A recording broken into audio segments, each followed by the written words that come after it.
Live from the heart of America, I'm Steve Gruber, ready to deliver an inclusive and diverse discussion of the most important topics of the day, giving you better analysis and insight than, frankly, anyone else. Shining a spotlight on those cockroaches inside the swamp and delivering truth and justice just when you needed it. Here are three big things you need to know to start your day. Number one, Joe Biden was a big champion of fracking right after his crackhead kid got hired by Burisma for a phony job paying $1 million a year in 2014. Weird.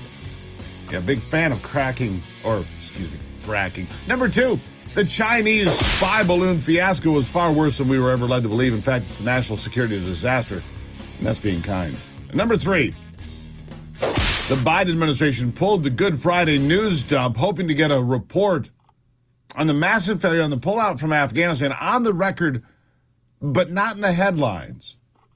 This is typical leftist maneuvering now. The report has apparently been in the works for 18 months, and yet the Washington press corps didn't get to see it until just a few minutes before they were supposed to ask questions about it.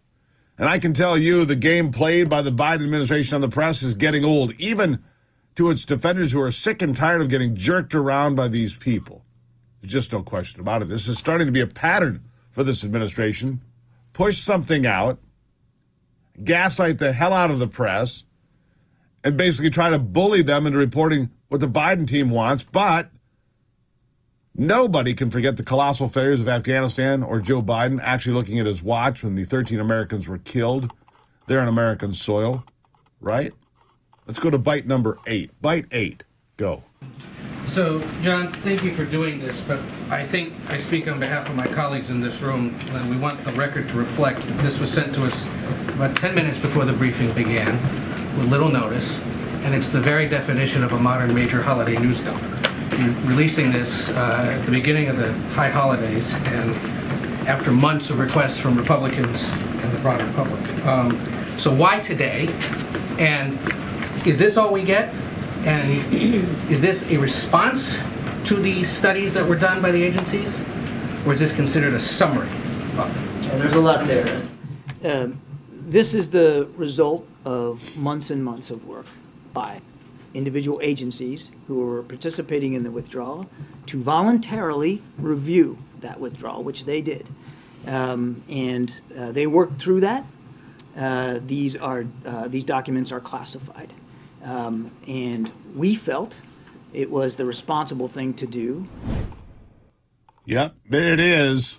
John Kirby beginning the gaslighting process. And like I said, this is starting to be a pattern for the administration.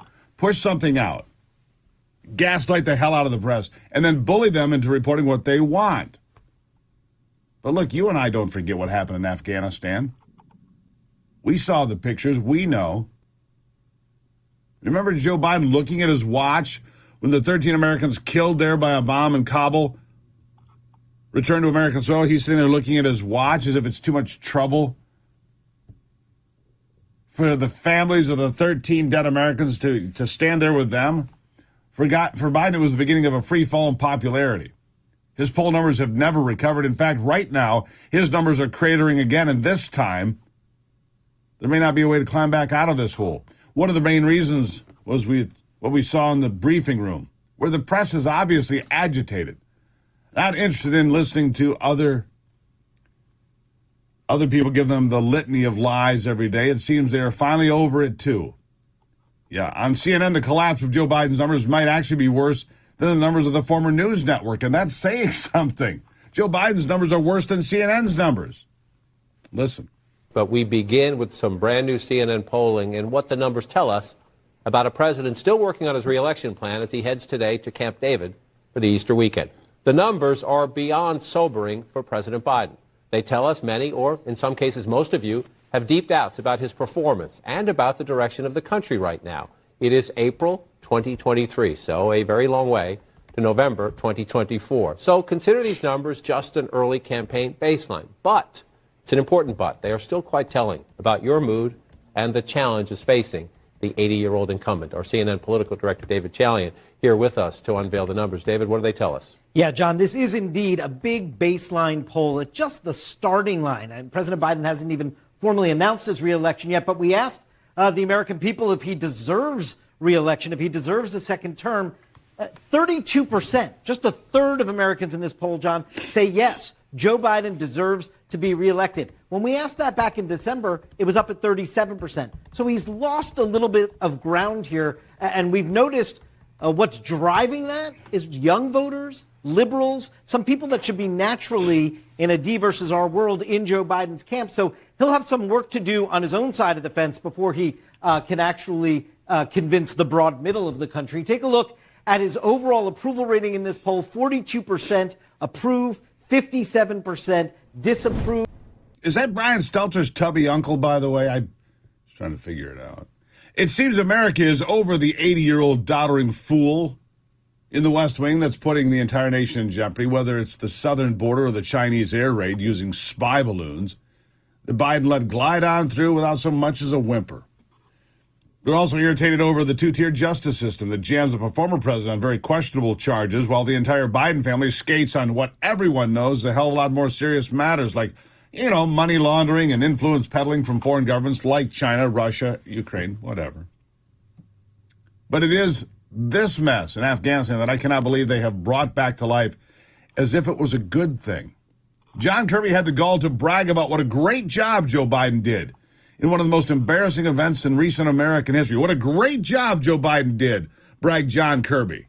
Can't even make it up. Listen to this. President Biden led a deliberate, rigorous, and inclusive decision-making process that was responsive to facts on the ground. He focused keenly on the need for proper planning. In fact, President Biden directed his top national security leaders to begin planning for a withdrawal even before he had made the final decision to leave Afghanistan. He ordered troop reduction plans to turn over bases and equipment to the Afghan government, as the previous administration had negotiated, plans to draw down our diplomatic presence, and plans to evacuate both American citizens and Afghan allies alike. Indeed, evacuation planning started in spring of 2021, and the president ordered additional military forces pre-positioned in the region by midsummer in case they were ever needed.